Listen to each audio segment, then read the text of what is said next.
Oh, listo, ya iniciamos la grabación. Creo que ya yo aprovecho y les comparto a todos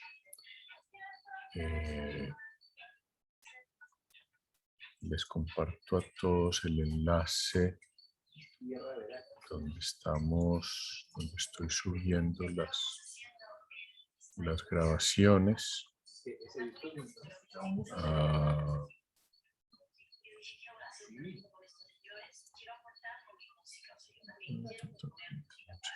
Busco aquí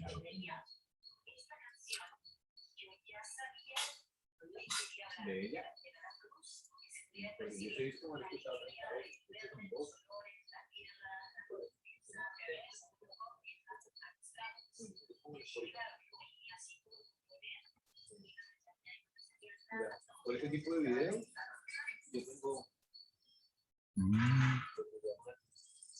okay. Aquí les voy a compartir en el chat el enlace de la clase del jueves, y ahí mismo, ahí están prácticamente todas las clases desde marzo del año pasado hasta hoy, o sea que incluso pueden mirar diferentes versiones, cómo hemos evolucionado con algunos temas. Bueno, para hoy habíamos quedado en revisar algunos temas del libro, específicamente del capítulo 2, por un lado. Por otro lado, habíamos quedado de retomar la discusión en el caso del modelo masa resorte amortiguador. Al fin, ¿quién era quién? No sé si tuvieron oportunidad ustedes de revisar, de mirar, de consultar en otras fuentes.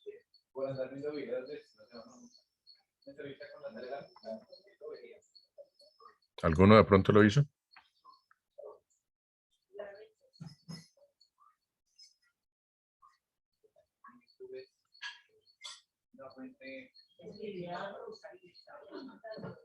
Pues, profe, yo fui el que te dije la clase pasada con el sistema masa resorte y pues nada, o sea, la verdad es que así como aparece en el libro, es lo que yo entiendo, ¿no? Y pues ya, es que, a ver, ¿cómo te explico?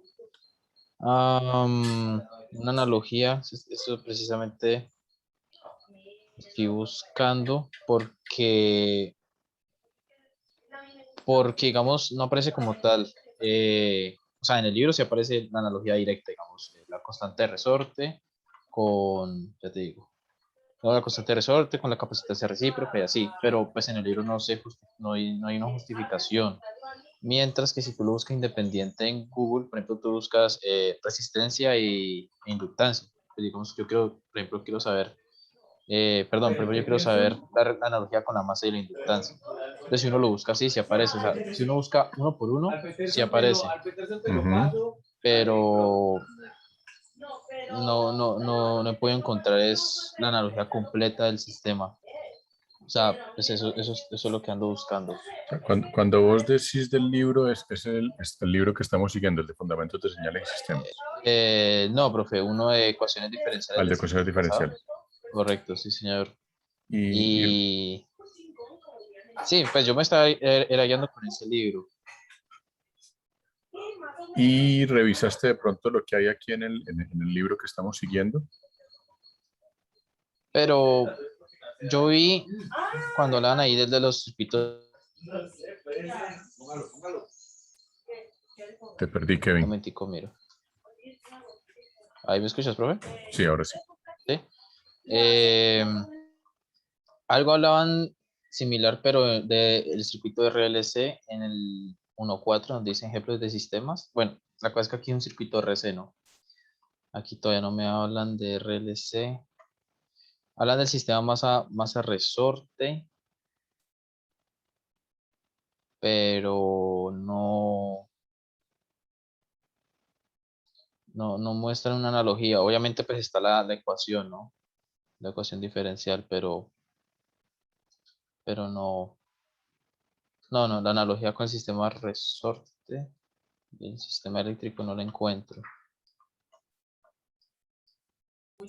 Lo único que menciona el libro básicamente es que un circuito RLC serie está regido por la misma ecuación general y responde de la misma manera. Pero no hace, digamos, como la comparación. Ahora,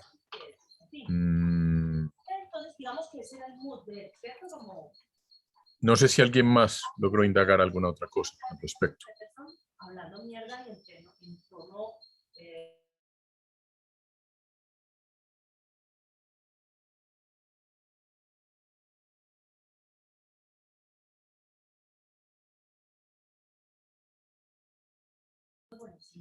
¿Nadie más buscó?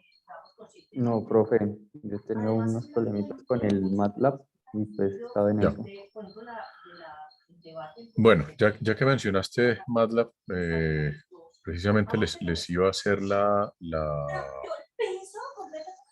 recomendación o la sugerencia para resolver esta duda, y la idea es pues que sean ustedes quienes la resuelvan, que no me crean lo que les dije el martes,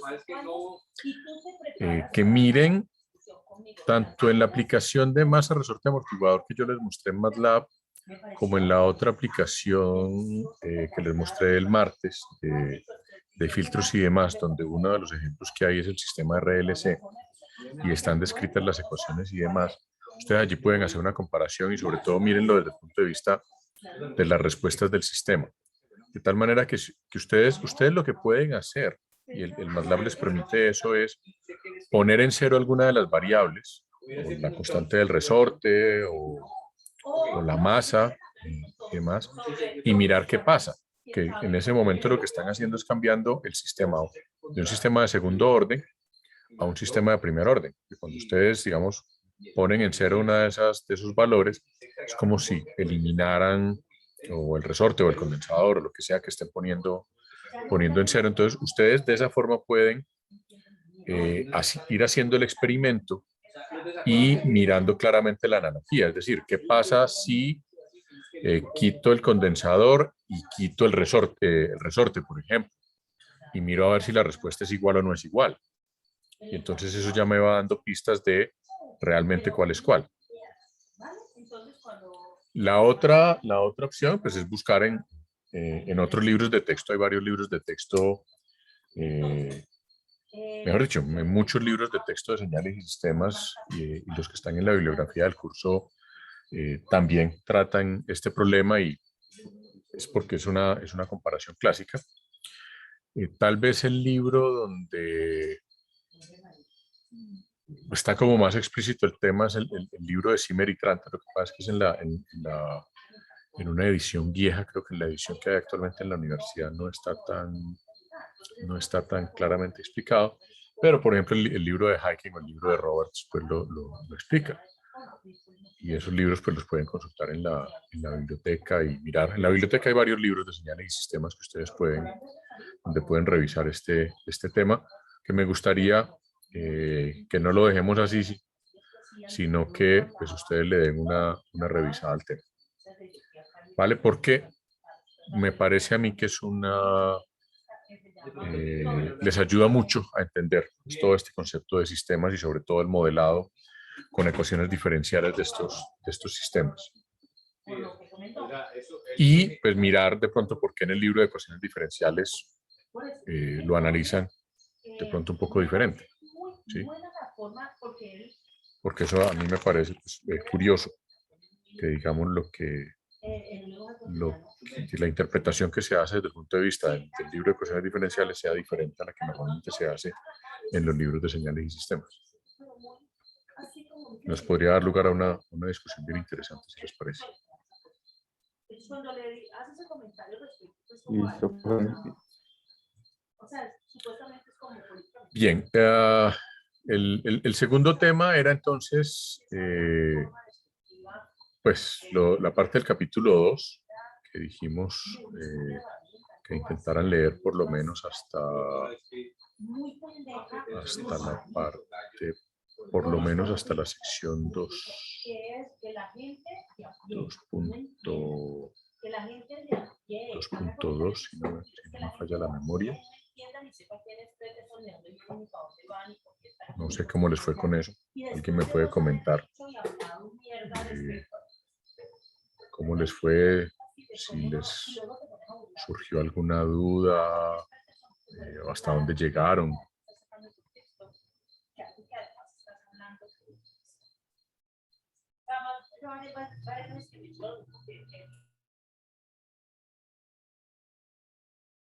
¿Tú te refieres, profe, exactamente al capítulo 2? Sí, sí. El martes quedamos en que lo que íbamos a empezar a revisar ya tenía que ver con el capítulo 2, con el tema de sistemas en dominio del tiempo. Las convulsiones, Exactamente, la operación de convolución y demás.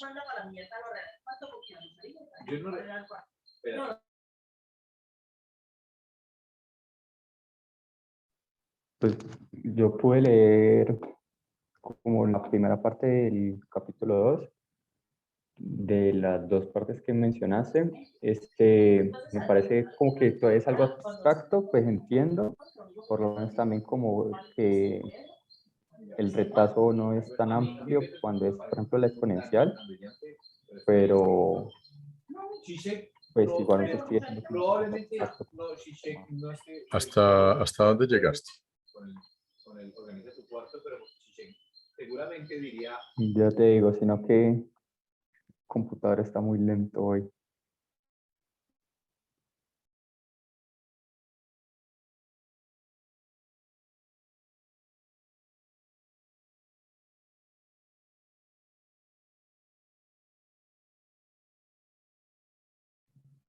Como el ejemplo que está de MATLAB, pues que ahí se puede ver claramente que cuando se hace el análisis con los n's, versus con la exponencial, como que el retraso es menor en la de la exponencial, pero por ejemplo no entendería muy bien qué significaría eso como tal en la parte del análisis. Y ya. ¿Estás hablando del ejemplo 2.2? Sí, no estoy viendo porque no he podido abrir todavía el libro. Porque hay dos ejemplos allí. Está el 2.1, que es el filtro, la implementación del filtro de media móvil, que viene desde el capítulo 1, que incluye pues descargar datos de ejemplo del sistema financiero, pues de algunas acciones de donde quieran, Google, o Yahoo Finance o cualquiera de esos. Y luego está el ejemplo 2.2, que es un poquito más genérico. Es también el filtro de promedio móvil, pero ya un poquito con una variante. Y creo que es el segundo. Profe, también te iba a preguntar que pues me parece curioso y es como que es cuando uno hace el filtro de media móvil exponencial, que dice que los porcentajes se reparten entre 3, 3 y 3, básicamente ese filtro se comportaría igual que el anterior, que el que presentan en la primera sesión, porque le daría los mismos pesos a cada elemento. No, porque la respuesta tiende a ser exponencial, es decir, es un filtro de promedio móvil, ¿sí? Que en este caso lo representan como H2DN, ¿sí? Y el otro lo definen distinto. Digamos, el efecto del filtro es básicamente el mismo porque sigue siendo un filtro de promedio móvil, entonces en el orden en que vos definás el rango que vas a promediar, pues el efecto es el mismo. La diferencia tiene que ver con el tipo de señal de entrada. Entonces hay pequeñas diferencias. Además, ahí están hablando, ahí ya el libro introduce un concepto que es la respuesta al impulso. Que no sé si está claro. No, profe, esa parte no la alcanza a ver, pero también te quería preguntar sobre la parte de las ponderaciones. Eso es algo similar a lo que hace la serie de Fourier, pues que a medida de la serie va más grande, pues como que los pesos son menores con los i's más grandes. Sí, sí, de alguna manera es parecido, sí. Ok. ¿Podemos verlo en la respuesta del impulso, profe? Sí, sí, ya mismo.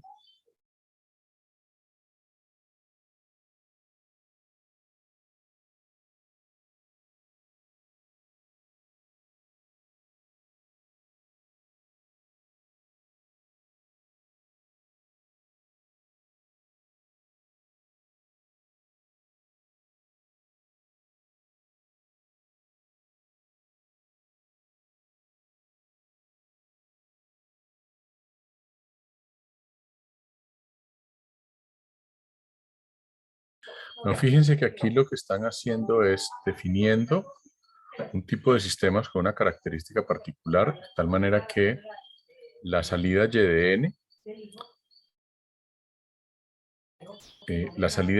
n, está dada como una sumatoria de una serie de pesos específicos multiplicada por la entrada retrasada por un factor i. En este caso, factor i es como la cantidad de elementos o el número de unidades de retardo que voy a utilizar. Y luego convierten la respuesta de ese sistema a algo que se denomina la respuesta al impulso, el HDN, que si miran aquí la ecuación 2.9, básicamente lo que están haciendo es decir H de n, que arriba era Y de n, es igual a la misma sumatoria, los mismos pesos específicos, solo que aquí la señal de entrada es una función impulso retrasada. En este caso, una función delta de Kronecker, que se define como 1 cuando n es igual a 0 y 0 en cualquier otro caso. Entonces, en este caso, calcular la respuesta al impulso pues es relativamente sencillo, porque lo que yo hago es básicamente reemplazar el valor de delta para el valor correspondiente de n, y ya está. Y así defino h de n. Ahora, lo que aquí el libro no está diciendo explícitamente, sino que, digamos, se está como lanzando un poquito al agua, por decirlo de alguna forma. Aquí están definiendo la respuesta de los dos casos, el filtro de promedio móvil normal, que lo representa aquí, y luego hace el ejemplo del exponencial, que es este otro, y luego saltan a la respuesta al impulso. Ahora, ¿cuál es el chiste con la respuesta al impulso? El chiste con la respuesta al impulso es que una vez yo encuentro el valor de h de n, yo puedo encontrar la respuesta de ese sistema a cualquier entrada x de n que a mí se me ocurra, haciendo algo que se denomina la operación convolución. La operación convolución se define con este asterisquito como aparece aquí,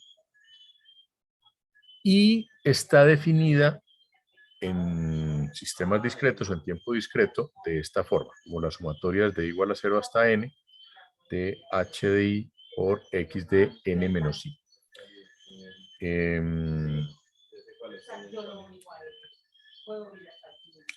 La convolución es conmutativa.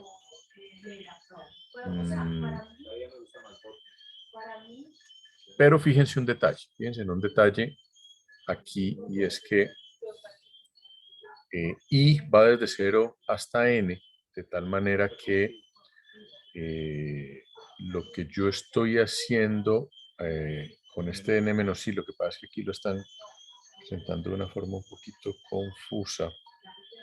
Para hacer la convolución, yo tengo que hacer un flip de la función y luego la empiezo a mover. Luego yo les muestro una animacioncita con la que se puede explicar mucho mejor este tema de la convolución.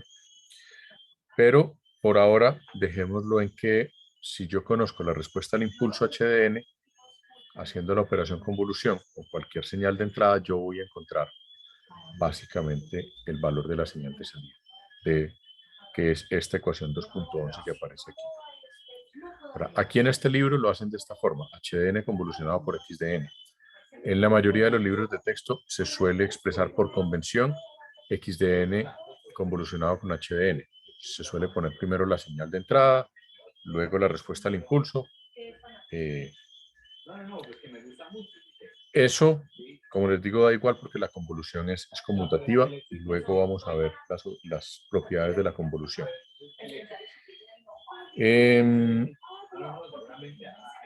Aquí más o menos hacen una pequeña explicación de esa convolución, pero lo que yo quiero dejar en este momento es que esto que se está diciendo acá solamente es válido para un tipo muy particular de sistemas, que son los sistemas lineales invariantes en el tiempo. Para otro tipo de sistemas, este concepto de la convolución por la respuesta al impulso no funciona.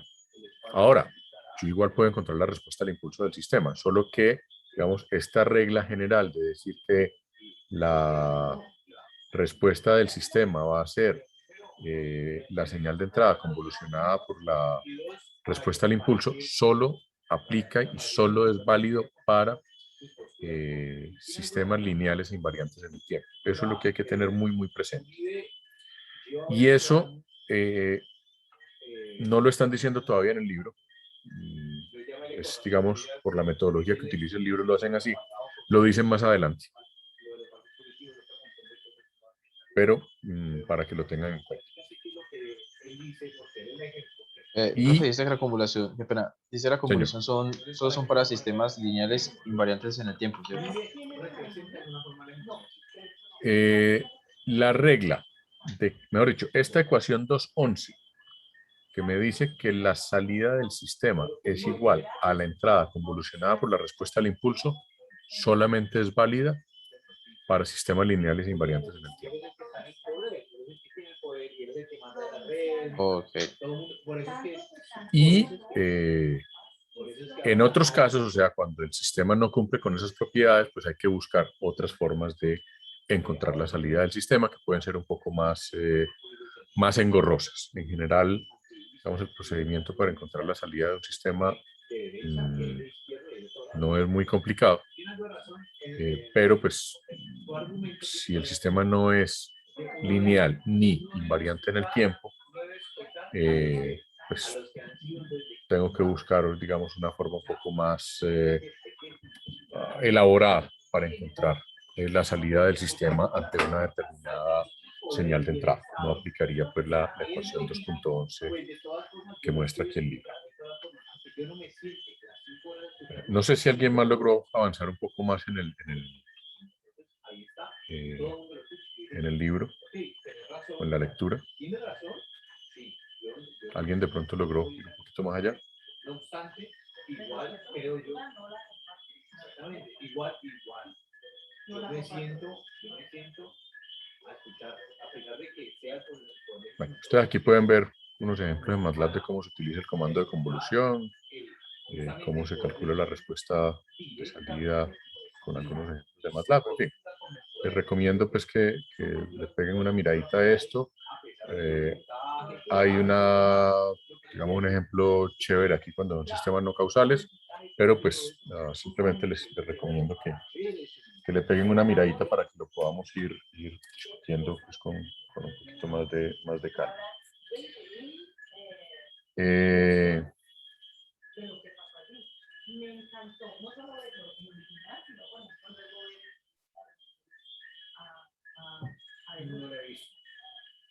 Segundo, todavía una cosa aquí. Listo. Entonces, dicho esto, y pilas que se les van acumulando tareitas, entonces lo que voy a hacer es que Les voy a dejar un par de actividades en el Moodle entre hoy y mañana para que tengan, para que le trabajen un poco el fin de semana. Pero dicho esto, voy a saltar a la presentación que les había mencionado el martes, que es un poco lo que vamos a ver para hacer como una introducción diferente a este tema de los sistemas, que es un ejemplo de sistemas analógicos. Permítanme un momentico aquí. Listo.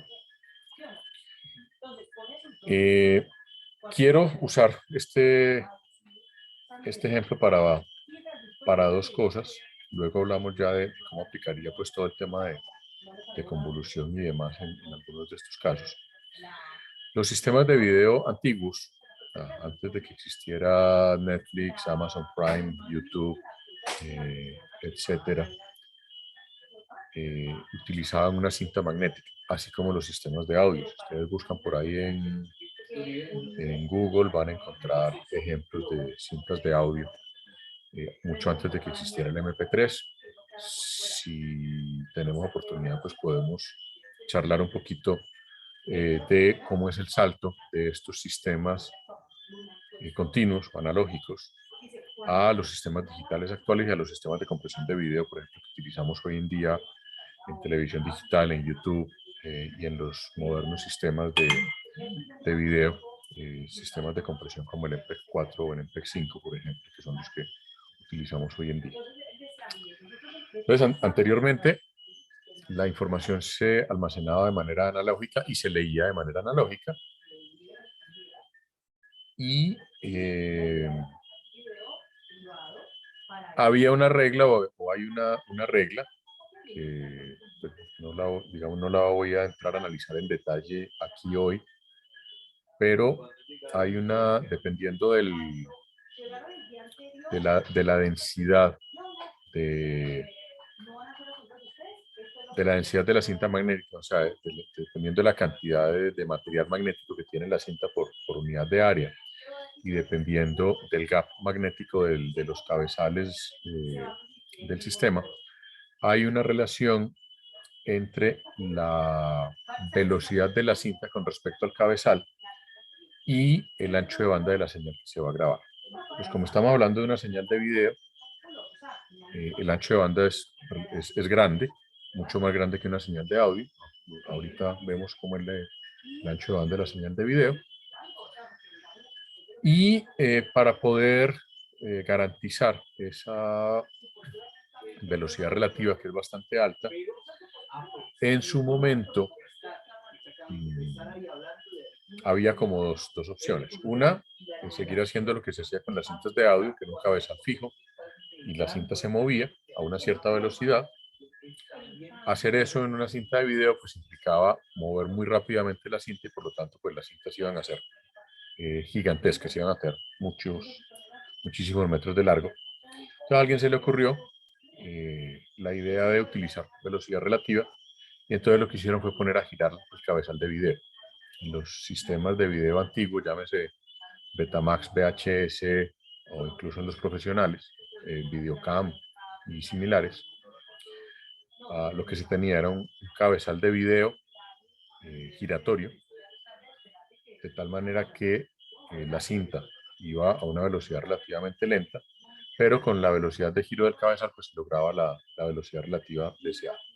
De tal manera que, si ustedes miran esta gráfica, la cinta de video se enrolla en el cabezal y aquí está el cabezal de audio, que es el que lee la información de audio. Por la forma como se enrolla la cinta sobre el cabezal de video, que es en diagonal, la señal de video queda grabada de esta forma, mientras que las señales de audio quedan grabadas en los extremos de la cinta en forma lineal. Hay una o dos pistas de audio dependiendo si es un sistema monofónico o estereofónico, es decir, un sistema de un canal o de dos canales.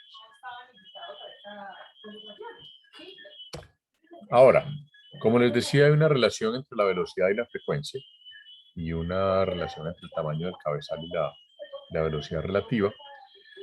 El tema es que en una cinta de video el ancho de banda es de 6 MHz y eso es lo que lleva básicamente a esta ecuación. Bueno, esta ecuación, el ejemplo que se hace es con con el sistema europeo, que es de 8 MHz. Y esto, pues básicamente nos da una velocidad de 5.75 metros por segundo. Fíjense que si lo llevan a kilómetros por hora es una velocidad bastante alta. Si hacemos exactamente el mismo ejercicio para el caso de audio, donde aquí el ancho de banda es 20 kHz, como recuerdan que hemos dicho que el rango de frecuencias audibles es de entre 20 Hz y 20 kHz, entonces aquí el rango máximo, la frecuencia máxima, el ancho de banda máximo del audio es de 20 kHz. Entonces, lo que vamos a tener básicamente es una velocidad del orden de 0.013 metros por segundo. Fíjense la diferencia. Pues ahí, digamos, parte de lo que implica todo este tema de relaciones ancho de banda de la señal y la interacción con cierto tipo de sistemas, pues tienen ese tipo de relaciones mecánicas. Algo parecido ocurre cuando digitalizamos el video. Ya tendremos oportunidad de hablar de eso cuando hablemos un poco de video digitalizado, pero ustedes pueden buscar cómo funciona la cosa y van a ver que si uno hace la conversión de video de los 6 MHz de ancho de banda a los 30 cuadros por segundo de video y con una determinada resolución, tarara, que lo pueden encontrar en alguno de los textos que también que estamos siguiendo en el curso, van a ver que la tasa de transmisión de video que yo necesito es muy alta. Y pues, digamos que los canales de comunicación existentes difícilmente me permitirían transmitir el video digitalizado con esas capacidades requeridas. De ahí que fue necesario en algún momento pues, utilizar esos mecanismos de codificación o de compresión que se utilizan hoy en día. Como ya les dije, esto es la estructura típica de las cintas de video, donde tenemos las pistas de audio, la pista de video y unas señales de control que en el caso de los sistemas de video analógicos son unas señales de sincronización que básicamente lo que le dicen al sistema es dónde empezar el barrido en la pantalla. Aquí estamos hablando también de una época en que las pantallas eran de rayos catódicos, no eran pantallas LED como las de hoy en día. Sin embargo, el principio de funcionamiento sigue siendo el mismo, es decir, la pantalla LED va encendiendo los LEDs en secuencia. Y hay unas señales de sincronización que le dicen al controlador de video del televisor o del computador, etcétera, dónde empieza el barrido y a qué velocidad debe hacer el barrido en la pantalla. Eso es lo que va en esto que aquí aparece como la pista de control. Ahora, ¿cómo calcular el ancho de banda de video normal? Un sistema de video convencional, televisión normalita, son 30 pantallas por segundo, o sea, la pantalla se refresca 30 veces por segundo, o lo que es lo mismo, 60 campos por segundo. ¿Qué significa eso? En la mayoría de los sistemas de video, incluso en los monitores hoy en día, todavía hay monitores, esos baraticos, que se llaman video entrelazado. Lo que se hace es que se recorren primero las líneas impares de la pantalla y luego las líneas pares. En lugar de hacerlo en secuencia, se hacen, digamos, 60 recorridos, primero las líneas pares y luego primero las impares, luego las pares, y eso es equivalente a las 30 pantallas por segundo pues, que tiene una señal de video. Si ustedes miran especificaciones, por ejemplo, de monitores tipo gaming, lo primero que van a encontrar es que la velocidad de refresco de un monitor tipo gaming no es de 60 Hz, es de por lo menos 144 Hz.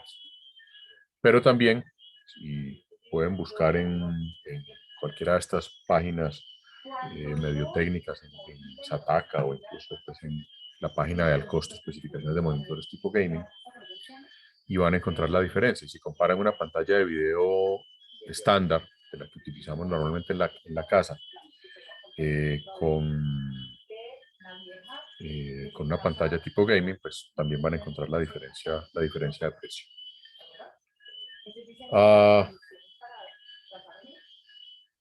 Otra cosa que se menciona aquí es que tenemos 525 líneas. Aquí estoy hablando específicamente de televisión y relación 4:3. Recuerden también que los monitores hoy en día tienen una relación de visualización diferente. Una relación 16:9, es la relación ancho-alto. Los monitores antiguos, los televisores antiguos tenían una relación 4:3, 4 de ancho, 3 de alto. Entonces eran, digamos, mucho más cuadrados. En la universidad todavía tenemos algunos monitores de esos por ahí. Si buscan por los lados de las secretarias de Ciencias Sociales y eso, seguramente van a ver todavía esos monitores con relación 4:3.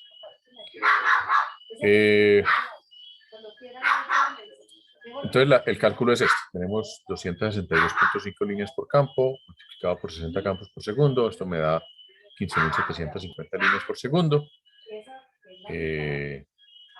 Las mismas 262 líneas por campo por la relación de 4:3 me da aproximadamente 349 píxeles por línea. Fíjense que la resolución es bien bajita. Si aumentamos la resolución, me va a aumentar el ancho de banda. Y ese ancho de banda se calcula haciendo la cuenta del número de píxeles por línea y multiplicado por el número de líneas por segundo. Fíjense que eso nos da básicamente un valor que en sentido estricto quedaría en píxeles por segundo, pero eso equivale a hertz. En este caso, el ancho de banda típico del video analógico de definición estándar es 5.49 MHz. ¿Por qué hago esta anotación? Porque hoy en día lo normal, si ustedes tienen televisión digital abierta en su casa o tienen DirecTV, ustedes van a ver que lo que tenemos principalmente hoy en día es alta definición. La televisión abierta aquí en Colombia es toda en alta definición, en HD. Si ustedes tienen DirecTV, probablemente van a ver que hay unos canales en definición estándar, SD, y hay unos canales HD. Esos canales HD tienen ya no 525 líneas, sino mil y pico. Entonces, pues los anchos de banda que van a ocupar son muchísimo mayores. Pero pues lo pueden calcular de esa misma forma. Profe, Y en el caso de... Señor. espera, con la diapositiva anterior, ¿por qué en el segundo cálculo, o sea, en el primero usaste 262.5 líneas? ¿Cierto, profe? O sea, en el de arriba usaste 262.5 Sí. y en el de abajo 162. Aproximación burda. Ah, ok. Ok. Listo. Y, ok. Entonces, bueno, tengo varias preguntitas. Ese 15.750 líneas sobre segundo es la cantidad de líneas que se producen en un segundo en la pantalla Exactamente, la cantidad de líneas que se encienden en la pantalla en un segundo. a 30 FPS. Ajá. Ok, listo. Y listo. Ok, listo, pero ya. Dale, claro. Vale, Gracias. Profe, señor. ¿otra vez puedes volver un momento? Sí, claro. El 264 básicamente sale de la mitad del 500, no, del 525, ¿cierto? Sí. Sí. Ahí puedo entonces entender que básicamente la frecuencia va a ser la cantidad de líneas por segundo y pues ya los píxeles representarían como la altura de esa línea, por decirlo así en contenido. Sí, exactamente. Ok, perfecto.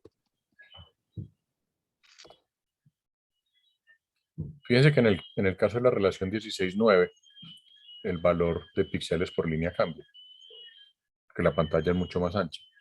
Entonces tengo más píxeles por línea. Y cuando hago ese mismo cálculo, asumiendo que todo lo demás permanece igual, ya el ancho de banda me cambia a 7.3 MHz. ¿Dónde está ahí el problema fundamental? El problema fundamental es que la televisión nuestra, por ejemplo, aquí en Colombia y en gran parte de las Américas, los canales de televisión son de 6 MHz. Entonces, nuestro sistema de televisión analógico nunca fue capaz de soportar alta definición. Nunca fue capaz de soportar relación 16:9. Aquí todavía no es ni siquiera alta definición, sino definición estándar. Los sistemas europeos tienen unos canales de 8 MHz, o sea que en Europa sí se hubiera podido hacer la transición en su momento. Y bueno, se hizo por allá a finales de los 90. Bien, la idea de esto es simplemente mostrarles a ustedes, digamos, cómo unas señales típicas se reflejan en un concepto que es el ancho de banda, que luego nos va a llevar a que cuando vamos a hacer conversión analógico-digital o vamos a hacer discretización y tenemos que considerar el tema de Nyquist, pues entonces tenemos que tener en cuenta estos anchos de banda que aparecen aquí para poder cumplir con esa regla de que tenemos que tomar muestras de al menos 2 veces el ancho de banda. O sea que si fuéramos a discretizar esta señal, tendríamos que muestrear a por lo menos 14.6 megahertz o 14.6 millones de muestras por segundo. Probablemente lo ideal sería subirnos a 15 o a 16 para que la probabilidad de aliasing sea muchísimo menor. Ahora, voy a hablar del tema de los convertidores análogo-digital. De esto ya hablamos del teorema de Nyquist. Esto es un pequeño repasito a lo que vimos hace un par de clases.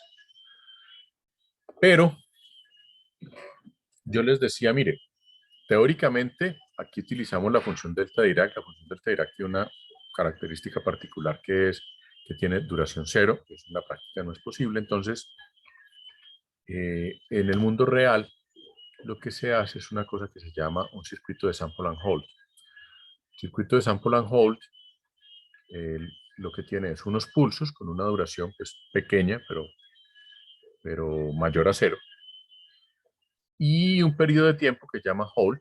Aquí básicamente lo que tenemos es una señal cuadradita, una secuencia de pulsos, donde pues el pulsito positivo lo denominamos sample y el pulsito cero lo denominamos hold. Y a la salida tenemos lo que se denomina ya el valor muestreado, es decir, aquí este B sub 0 ya es la señal discretizada, solo que no discretizada como nosotros vimos, que son muestricas en un punto de duración 0, sino que son básicamente rectangulitos. Entonces, un sample and hold me da una salida de este tipo. Aún lo teórico del sistema de muestreo es que las muestras sean así, como aparecen en esta gráfica. El sample and hold lo que me da es esto, es decir, yo tomo la primera muestra, tomo el valor y este valor permanece hasta que tomo la siguiente muestra y así sucesivamente. Entonces, aquí ya tengo pues una versión discreta de la señal, solo que una versión discreta ya en el mundo real, práctico. Algo parecido me voy a encontrar yo en los sistemas digitales. Luego, si tenemos oportunidad de hablar de pronto de sistemas de comunicación digital o modulaciones digitales, vamos a ver que cuando yo luego hago la conversión a digital, lo que voy a tener son pulsos similares, solo que ya no voy a tener pues, infinitos valores posibles, que es lo que me da esta señal aquí, y que en estas muestras pues, también voy a poder tener infinitos valores posibles, sino que al digitalizarla yo voy a tener un número finito de valores de amplitud. Pero esto básicamente aquí es la salida de ese circuito que se llama sample and hold, que en la práctica es un circuito muy sencillo. Es esto, así, tal cual como lo ven aquí. Es un switch que está controlado por un pulsito. Y el hold es básicamente un condensador de muy baja capacidad, de tal manera que este condensador pues, se va a descargar muy rápidamente.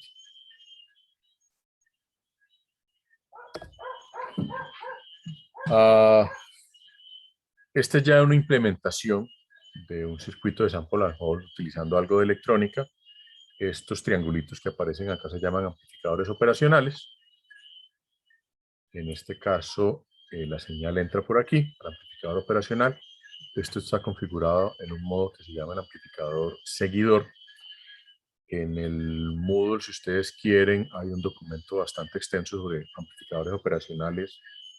Si quieren, pues de pronto ver un poco más para qué se utilizan. Un amplificador operacional me puede servir para, no solamente como amplificador o para este circuito de sample and hold, sino que me puede servir como diferenciador, como integrador, como sumador, y hay otro montón de aplicaciones. Aquí tengo este transistor. Este transistor es un transistor que se conoce como transistor de efecto campo. ¿Ustedes en electrónica alcanzaron a ver algo del transistor? Sí, profe. Bueno, ustedes en electrónica lo que vieron fue el transistor bipolar. Y este transistor de efecto campo funciona de una manera un poquito diferente. No funciona con corriente, no se activa con la corriente base emisor como el bipolar, sino que se activa con el voltaje que se aplica sobre esta pata de control que se denomina la gate, en el caso del transistor de efecto campo.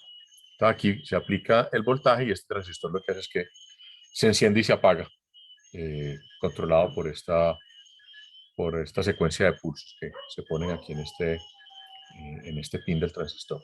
Aquí está el condensador, lo que hace es que mantiene el voltaje hasta que se tome la siguiente muestra. Y pues este amplificador básicamente lo que hace es como mantener el nivel de la señal en un cierto rango. Profe, te iba a Señor. preguntar, el simple and hold básicamente se sirve para transformar señales analógicas a discretas. Sí, exactamente. Eso es. Profe, te iba a decir, Eh, ¿por dónde? Dale, profesor. Sí, te iba a preguntar, pero la señal tiene que ser como un pulso de un botón o puede ser como cualquier tipo de señal. Eso no me queda tan claro. ¿Cuál señal? Por ejemplo, es que en el ejemplo que muestras en las gráficas, yo veo como una señal continua, que es una onda que va variando. Por ejemplo, Esta una vez es la estaba señal. viendo, Esta es la señal de entrada. O sea, esta que está arriba es la que entra aquí donde dice entrada análoga.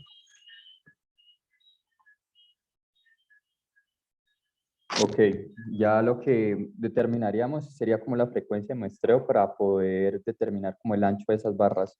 Exactamente. O sea, lo que tenemos que definir es la frecuencia de esta señal, que va a ser la señal de control, que me va a definir la frecuencia de muestreo. O sea, esta secuencia de pulsos cuadrados es la que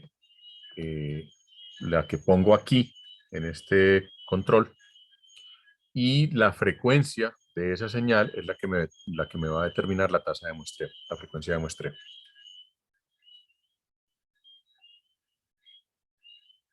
Listo, profe, dame un segundo, le tomo el screen a este circuito. Ya entendí cómo funciona, gracias. Profe, una pregunta, ¿por dónde es que entra la señal en este circuito? La señal analógica entra por aquí, por donde dice Besuki. Ok. Y la secuencia de pulsos va por acá, por el control.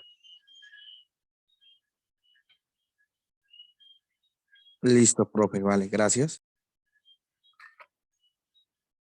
Listo. ¿Alguna otra duda, pregunta?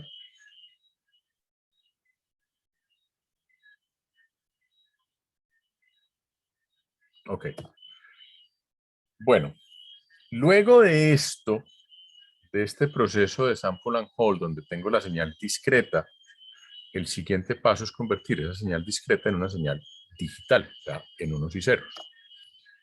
hay distintos tipos de conversores análogo-digital. El más chévere, teóricamente hablando, es el que se conoce como el conversor flash. El conversor flash lo que tiene es la entrada del sample and hold, es decir, aquí donde dice analog input, lo que conecto es la salida del sample and hold, y todo este montón de circuiticos, de triangulitos que ven acá, que son amplificadores operacionales, están configurados en una estructura que llama comparadores. Entonces, aquí lo que se define es el umbral de comparación, y la salida de cada uno de estos amplificadores operacionales va a ser un valor de voltaje que va a representar un 1, o una ausencia de voltaje que va a representar un 0, que va a ser proporcional al nivel de la entrada analógica. Entonces, dependiendo del nivel de la señal de entrada, aquí a la salida voy a tener una combinación de ceros y unos que se me van a convertir en la salida digital. Ahora, ¿cuál es la ventaja de este conversor análogo digital?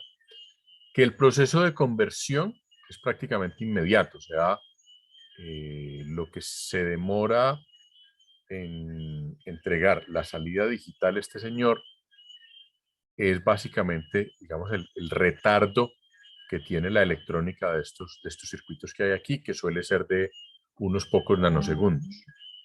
Entonces, esto es, pues, básicamente casi que instantáneo. ¿Cuál es la gran desventaja de este tipo de conversor análogo digital? Que necesita tantos amplificadores operacionales como bits voy a utilizar en la conversión. O sea, si tengo 8 bits, necesito 8 amplificadores. Si tengo 12, pues 12, y así sucesivamente. Eso lo hace muy costoso. Y eso es como el gran problema. Por esa razón, comercialmente hablando, el sistema más común que hay de conversión análogo-digital se llama el registro de aproximaciones sucesivas, que tiene esta estructura general. Aquí viene el sample and hold, viene un comparador, viene un conversor digital análogo. Ahorita les digo por qué se necesita esto. Viene este registro de aproximaciones sucesivas y la salida digital. El detalle es que este registro de aproximaciones sucesivas no hace una conversión inmediata, sino que necesita un tiempo o una serie de pulsos de reloj antes de entregar una salida. Entonces ahí viene el principal problema de estos conversores análogo digital, es que pues, se demoran muchísimo más, demoran ya del orden de milisegundos en convertir una entradita aquí, o sea, uno de los pulsitos que veíamos hace 3 diapositivas, en una salida digital completa aquí. Profe, Señor. qué pena interrumpirte. La diapositiva anterior, cuando mostrabas el conversor digital, el flash, correcto.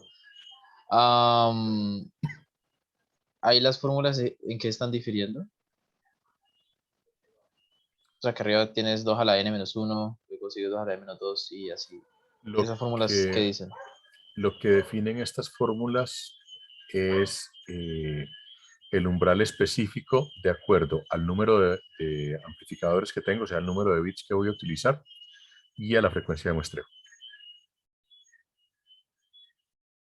Ok. O sea, la idea es que esta formulita me da como el valor de umbral que yo necesito para cada uno de los niveles de voltaje, para que aquí me salga, digamos, un número binario proporcional al voltaje de entrada. Ok, listo, profe. Profe, una preguntita también en esa diapositiva. Aquí entre la entrada analógica y el circuito, digamos, y el conversor, ahí donde se ubicaría como en la diapositiva que sigue, en sample and hold, ¿cierto? Ahí es como le faltaría que vaya ahí en la mitad. Sí, aquí donde, no, aquí donde dice entrada análoga, aquí va el sample and hold, aquí va la salida del sample and hold. O sea, este B sub 0 que hay aquí se conecta aquí a esta entrada de analog input. Pero igual, o sea, sería como mejor verlo, o sea, en la diapositiva que sigue, dice, o sea, también pone esa entrada analógica, pero después sigue el sample and hold, que es como Sí, para deslistarlo. sí, lo que pasa es que ahí hay un tema de notación de muchos documentos que hay, y es que la señal ya discretizada algunos documentos no la mencionan como señal discreta, sino todavía como señal análoga. Y eso es una discusión para mí un poco tonta, pero pues hay una discusión gigantesca alrededor de eso. Es que muchas personas consideran que esto sigue siendo una señal analógica, que no es discreta, porque como el nivel de señal se mantiene hasta la siguiente muestra, entonces no hay espacios vacíos entre una muestra y la otra, y por lo tanto esta señal es analógica. O sea, si uno se pone demasiado, pues, formal y estricto, pues sí, pero para efectos prácticos, esta señal ya está discretizada. Pero es la razón por la cual aquí dicen entrada analógica y no entrada discreta. Pero aquí lo que viene es el sample and hold. Ah, ok, profe, vale, gracias.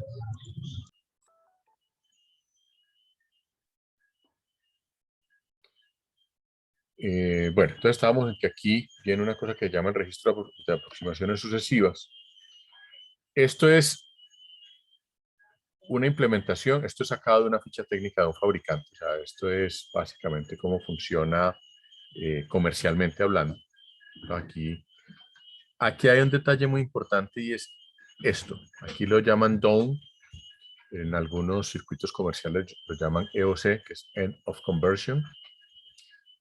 Y es que en el momento en que este registro de aproximaciones sucesivas ya termina y activa todas las salidas que tiene que activar, en este caso 8, que es un conversor de 8 bits, entonces se activa este pin de control para que ya la salida quede reflejada aquí.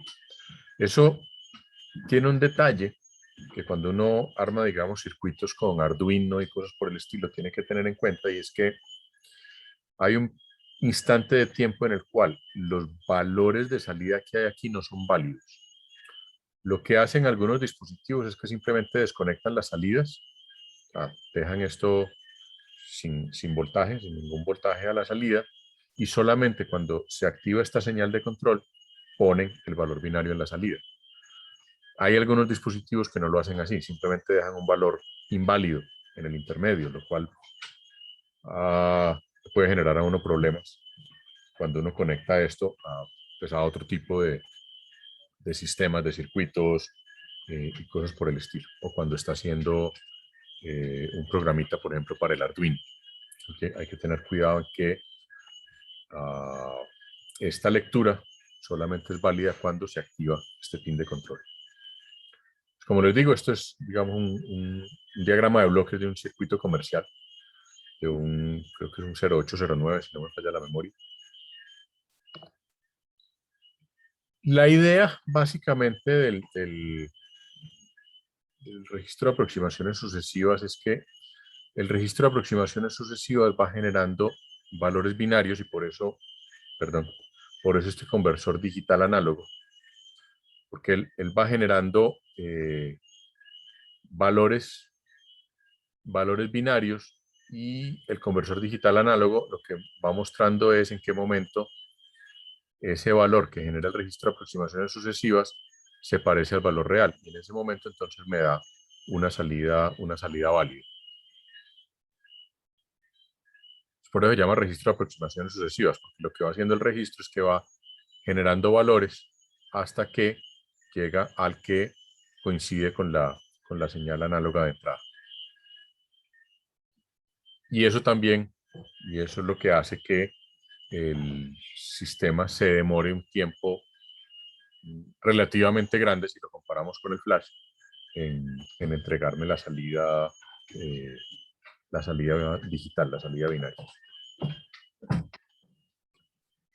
Este es otro Profe, ¿puedes tipo poner de... un momentico el anterior? Sí, esta. Sí, profe.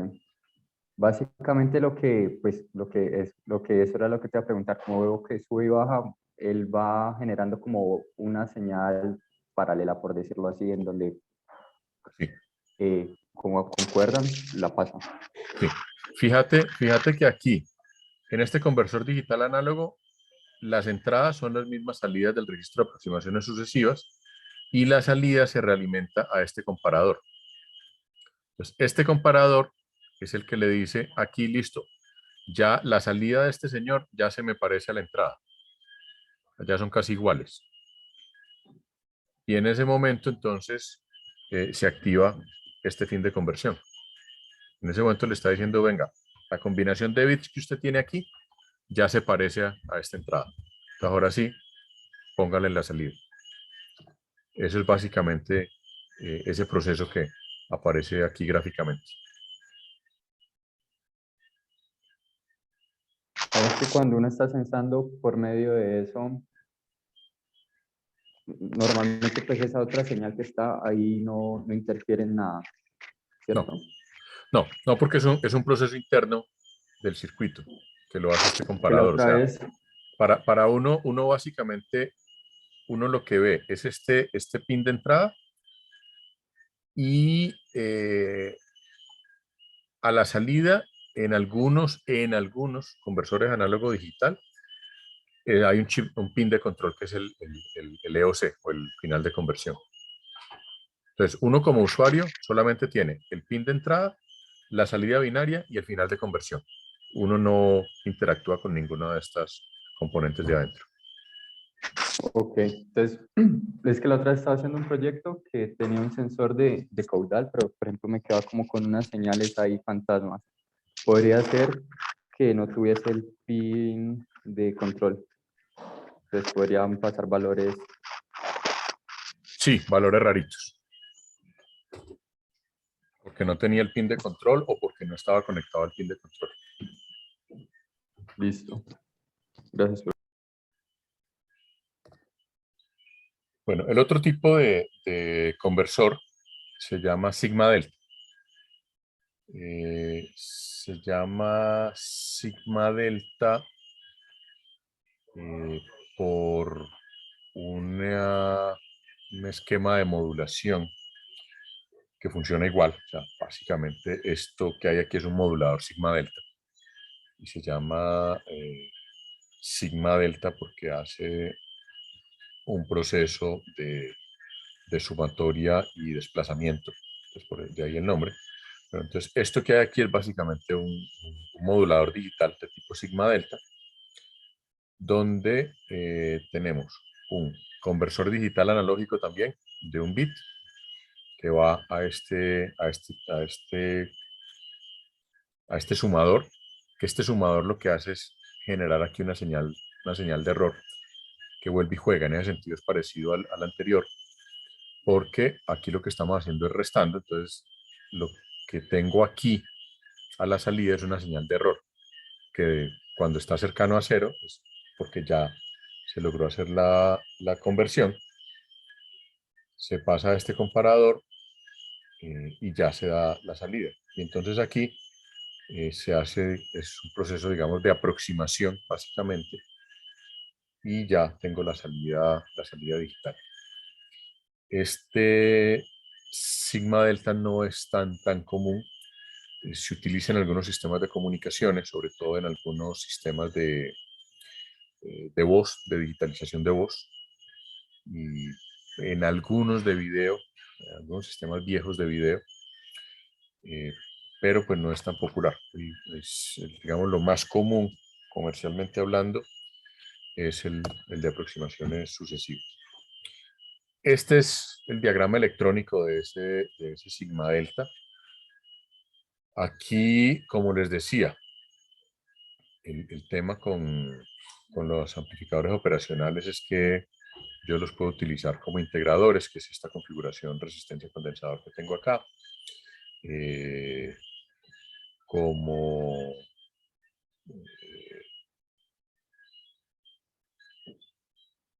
como comparadores, que es esta que tengo acá, donde estas dos resistencias están haciendo un divisor de voltaje. Y aquí lo que tengo a la salida es un flip-flop. Fíjense en otro detalle, y es que este conversor sigma delta me entrega la salida en serie. Los anteriores que habíamos visto me entregaban la salida en paralelo. Esta es otra característica del sigma delta, y es que me entrega la conversión digital en serie. Eso hace que sea un poquito más complicado de manipular, pues, para las aplicaciones más comunes. Pero pues, en un sistema de comunicaciones, en un sistema de conversión digital de audio o de video, pues para mí es ideal que la salida sea en serie, porque lo que yo necesito es un flujo de bits que voy luego a transmitir por un canal de comunicación. Entonces, por eso este sigma delta es muy utilizado en ese tipo de aplicaciones.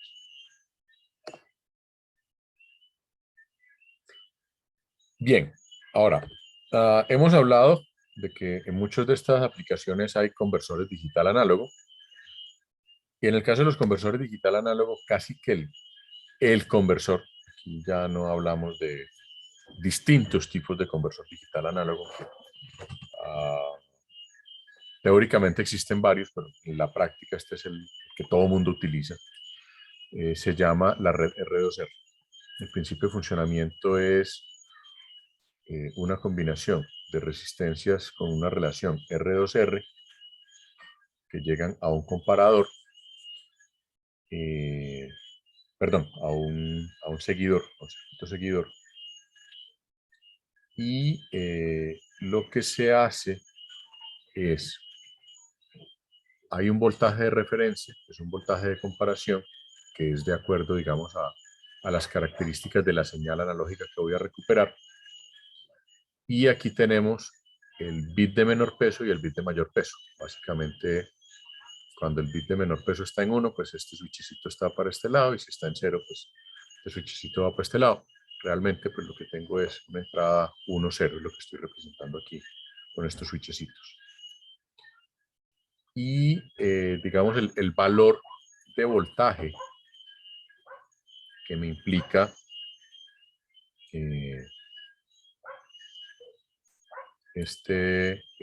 los bits a la entrada con respecto a esta red R2R, que es una red básicamente de divisores de voltaje, hace que a la salida tenga una señal proporcional a los valores de estos bits por la combinación, digamos, de la estructura de esta red de divisores de voltaje.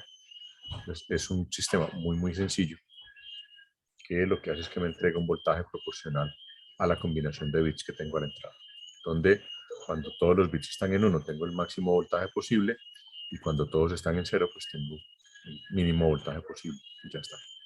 Es tan simple como eso.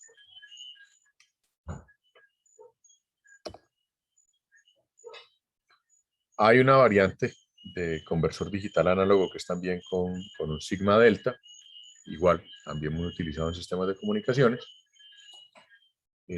donde igual tengo primero un filtro, luego un modulador sigma delta, luego un conversor digital análogo de un bit, y luego un filtro de salida.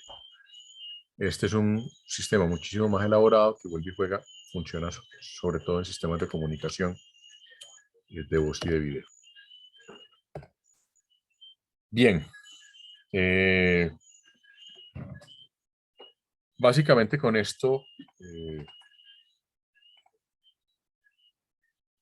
le damos una vista muy general a lo que son sistemas de conversión análogo digital. Fíjense que el objetivo de esto simple y llanamente era mostrarles a ustedes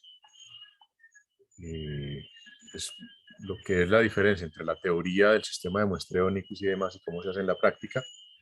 Aquí en el libro, este tema de conversores análogo digital está muy al final, en el capítulo 8, si no me falla la memoria, el 9. Ya me olvidó dónde estaba. Bueno.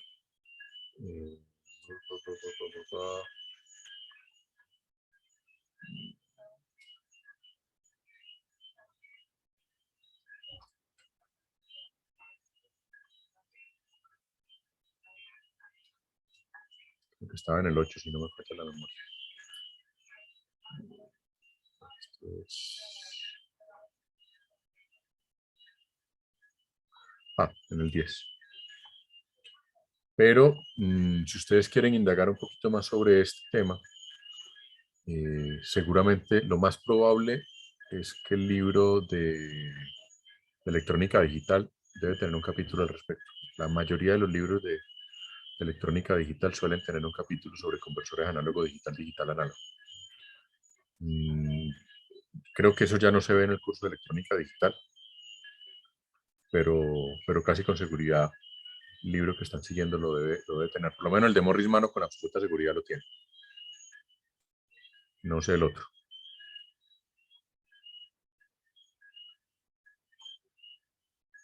Bien, ¿alguna pregunta, duda, inquietud? Mira, profe, que ahorita que hablaste de solo del conversor digital, que pusiste la imagen de las resistencias, ¿cierto? Ajá, el R2R.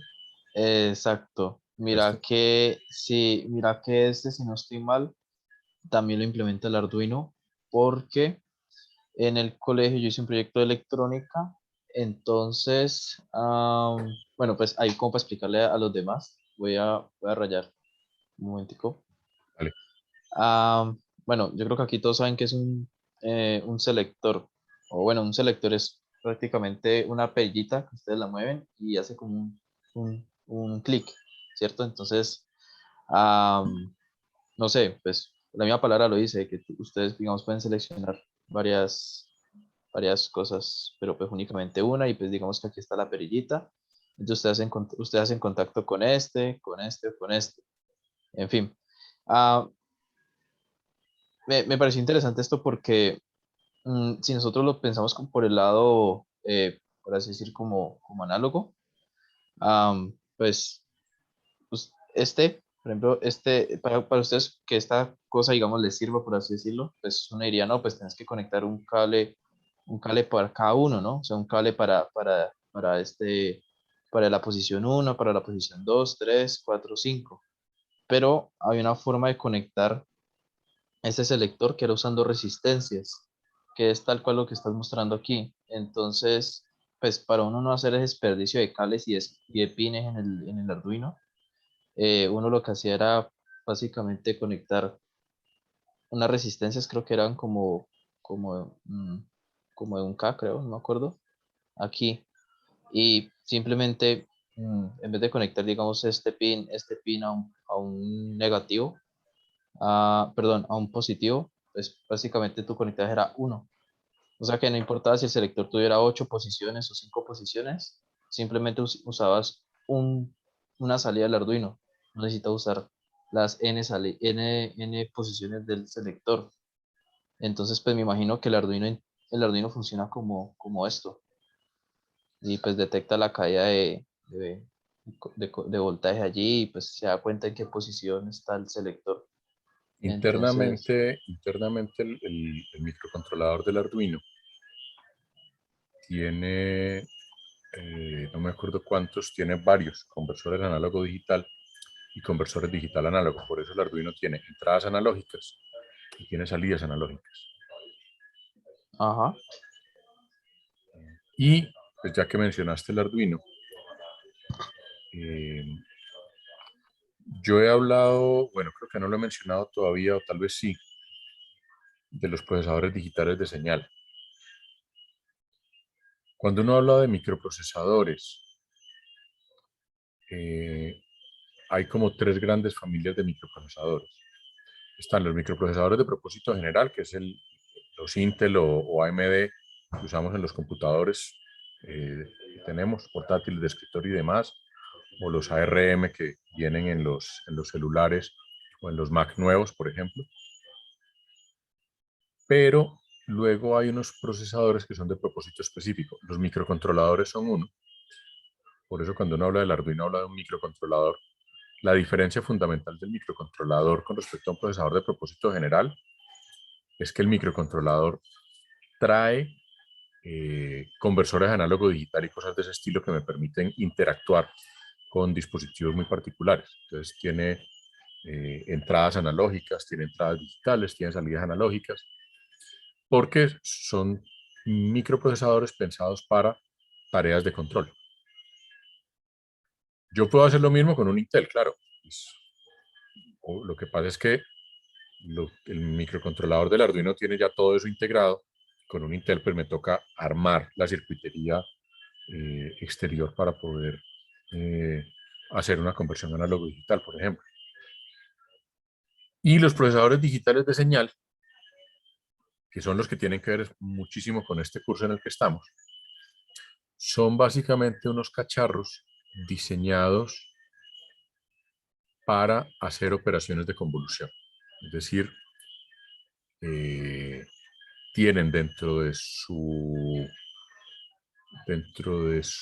lista interna de comandos, dentro de su código assembler interno, la operación de convolución ya definida. Y son muy eficientes haciendo operaciones de convolución. Porque pues, están diseñados y pensados para procesamiento de señales. Eso es lo que los diferencia fundamentalmente de un microprocesador de propósito general. Así como las GPUs, las unidades de procesamiento gráfico, son muy especializadas en hacer operaciones entre matrices. Una GPU es básicamente como un MATLAB, pero integrado en un circuito especializado. Pero sigue siendo un microprocesador. O sea, una GPU es básicamente un microprocesador, solo que con un hardware muy eficiente para hacer multiplicaciones de matrices.